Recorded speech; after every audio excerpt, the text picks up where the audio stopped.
అమ్మ, విష్ణుమూర్తి యొక్క 9వ అవతారం ఏంటి? మత్స్య అవతారంలో పూర్తిగా నీళ్ళలో తిరిగే అవతారం. కూర్మ అవతారంలో కొద్దిగా నీళ్లు కొద్దిగా భూమి పైన తిరిగే అవతారం. వరాహ అవతారంలో పూర్తిగా భూమి మీద తిరిగే అవతారం. ఆ తర్వాత లక్ష్మీ నరసింహ అవతారం సగం మనిషి సగం జంతువు. ఆ తర్వాత వామన అవతారం చిన్న పిల్లవాడే అవతారం.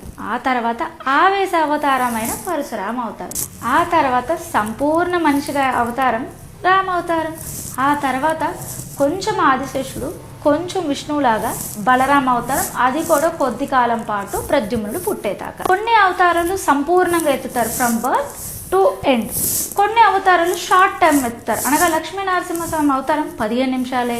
బలరామ అవతారంలో కూడా విష్ణుమూర్తి యొక్క అవతారం కొద్ది కాలమే. సో మన భాగవతం ప్రకారం 9వ అవతారం కృష్ణావతారం అయితే 8వ అవతారం బలరామ అవతారం. 10వ అవతారం మనం అందరం ఎదురు చూస్తుంది, అదే కల్కి అవతారం.